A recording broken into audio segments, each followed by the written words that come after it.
You open your banking app and see almost the same balance as last month. After 40 hours of work, your paycheck is already sliced by rent, groceries, and that one overdue bill that never seems to disappear. If you're earning something like $1,500 to $4,000 a month and doing everything right, why does your life still feel underpaid? In most surveys, more than half of workers say they're underpaid, yet only a small minority ever push back on salary. The rest quietly shrink their plans year after year, crossing out trips, delaying savings, lowering expectations. That gap between how you feel and what you do has a cause, and it's not just you should work harder. This is Wealth Mentor Pro, where every lesson is a step closer to your freedom. Today we're unpacking 3 reasons you always feel underpaid, not to blame you or sell a shortcut, but to show you what's shaping your income behind the scenes. If you've been stuck on roughly the same number for 3, 5, even 10 years, stay with me, because one of these reasons has nothing to do with your boss at all. Think of your money mindset like a navigation app that came pre-installed. It learned from childhood comments, early jobs, and the way people around you talked about money. If that internal map keeps saying, "Be grateful you even have a job," it will quietly route you away from better paid roads, even when they're right next to you. Imagine someone earning $2,300 a month doing solid work, but every time a raise conversation comes up, their stomach tightens, their voice gets small, and they rush to say, "It's fine, I'm okay," before the idea of more money even finishes forming in their mind. The first small action is simple. Take a piece of paper or your notes app and write down 3 sentences you catch yourself thinking about money and work, especially the ones about what you deserve or what is normal. Don't judge them, just get them out of your head and into the open. If you never see the map, you can't change the route. Ignoring this has a real price. If your beliefs keep you just $200 a month below your real market value, that's $2,400 a year and $24,000 over a decade. That missing money could have been your emergency fund, your debt payoff, or your first simple investments. Even if you update that internal map, most people still treat their workday like a blur. At the end of the week, they remember being busy, tired, stressed, but not what they actually changed. That's a problem, because pay usually follows visible value, not effort no one can point to. Picture 2 coworkers earning $3,000 a month. They both answer emails, fix issues, and help customers. One keeps a simple note on their phone listing each problem solved, each client saved, each process improved with real numbers. Cut response time by 15%, saved 20 calls a day, kept 5 customers from canceling. The other just remembers that the day was crazy and that they worked hard. On paper, they look identical, but one has proof and one has only a feeling. Your next action is this. For the next 7 days, write down 1 concrete result you produced each day that made money, saved time, or reduced stress for someone, helped shorten delivery times by 1 day. Solved a problem that would have cost $300. After a week, you'll see patterns your manager doesn't see clearly. If you skip this and stay vague, you end up in that uncomfortable moment where you say, "I work so hard," and your boss asks, "Okay, give me some examples from this month," and your mind goes blank. That question often decides who moves from $2,500 to $3,200 over time. There is still a third reason you feel underpaid, and it doesn't live in your head or your to-do list. It lives in the place you've chosen to work. Imagine staying on the same road long after the speed limit drops. Your skills and responsibilities grow, but your pay lane barely moves. Maybe you started at $1,800 a month and, over 6 years, clawed your way to $2,200 through small raises and a new title. Meanwhile, similar roles in other companies quietly moved to $2,800 or $3,000. You are not lazy and you're not stupid. You're just driving in a slower lane that rewards you less for the same or greater effort. So here's another small step you can take without changing jobs tomorrow. Spend 20 minutes looking at job boards or salary reports for your role in your city or online market. Type in your job title and see the ranges. You're not quitting yet. You're just checking the map for other roads. Ignoring this can easily cost you $500 a month for years. That's $6,000 a year, enough to clear a credit card, build up savings, or pay for training that moves you into a better field in the future.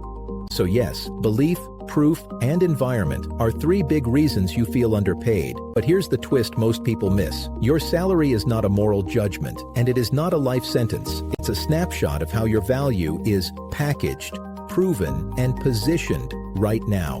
When that lands, the question, why am I underpaid, quietly shifts into, which lever can I move first?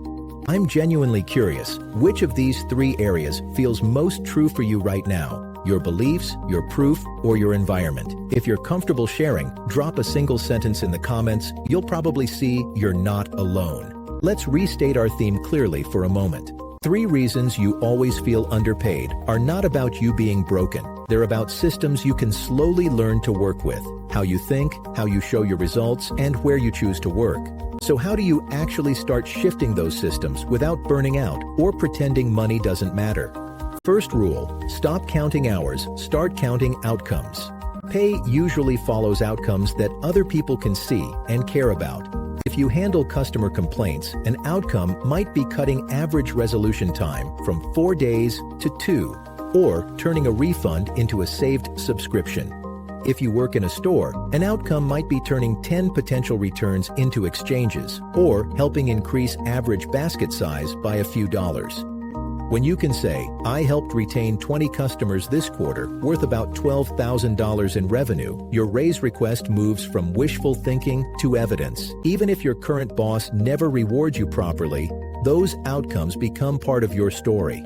You can carry them into the next interview, the next company, the next opportunity. That's the real benefit. Outcomes travel with you. Long days and feelings of effort don't. Second rule, trade vague loyalty for clear options. It's good to be loyal, but being loyal to a company that underpays you for years is very expensive. A simple rule of thumb is this: don't let more than 2 years pass without checking your market value. That might mean taking an interview you're not sure you want, talking briefly to a recruiter, or asking 3 people in your field what they earn and what they do. Imagine you discover that your role commonly pays $500 more elsewhere. Now you're not just saying, I feel underpaid. You're saying, here is the range for this role, and here is where I am. That changes the whole tone of the conversation. The real benefit is peace of mind. Either your current pay is basically fair and you can stop torturing yourself, or you have data that helps you decide whether to stay, ask for more.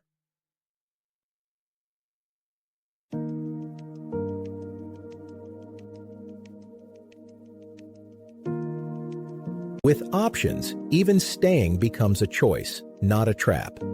Third rule, turn money feelings into simple numbers. Always know your minimum, your target, and your stretch number. Your minimum covers the basics without panic. Your target lets you breathe, handle surprises, and save a little. Your stretch is the number that feels slightly uncomfortable to say out loud, but not ridiculous. For example, your minimum might be $1,900 a month. Your target, where life feels more stable, might be $2,500. Your stretch might be $3,100. When you go into a raise conversation or an interview, you're no longer saying, whatever you think is fair, or I'm okay with anything. You're saying, based on my responsibilities in the market, I'm aiming for this range. You might not get the exact number you ask for, but you stop negotiating against yourself before the conversation even starts. Over 5 or 10 years, that one shift can mean tens of thousands of dollars that would otherwise have slipped away in silence. Think of it like a simple equation you can come back to when emotions run high. Salary is not equal to self-worth. Salary is the value you can prove in a specific environment. Right now, self-worth is infinite. Salary is just a snapshot. When you separate those two, a bad month at work stops becoming a verdict on who you are as a person. Tonight, before you sleep, take 1 minute and write down 3 short lines. One belief you want to upgrade, like, I'm lucky to have any job, becoming, my work has real value. One result you created recently, no matter how small, that helped someone, saved time, or avoided a loss. and one option you want to explore in the next 90 days, like checking salaries, starting a small side income, or learning a skill that bumps your value. You won't fix a decade of underpayment in a week, but if you keep challenging old beliefs, collecting proof of your results, and staying open to better environments, something shifts. Maybe it's a small raise at first, an extra $50 a month from a side project, or simply the calm of knowing where you stand and what you're working toward. You opened this video feeling like your paycheck was already spoken for the moment it arrived. My hope is that you leave with a clearer sense of the levers you can pull, slowly and steadily, without hype and without pretending your frustration doesn't exist. This is Wealth Mentor Pro. If this helped you see your situation differently, feel free to like the video and subscribe for more calm, practical money guidance. And when you're ready to take the next small step, watch the video that's waiting for you on the screen now.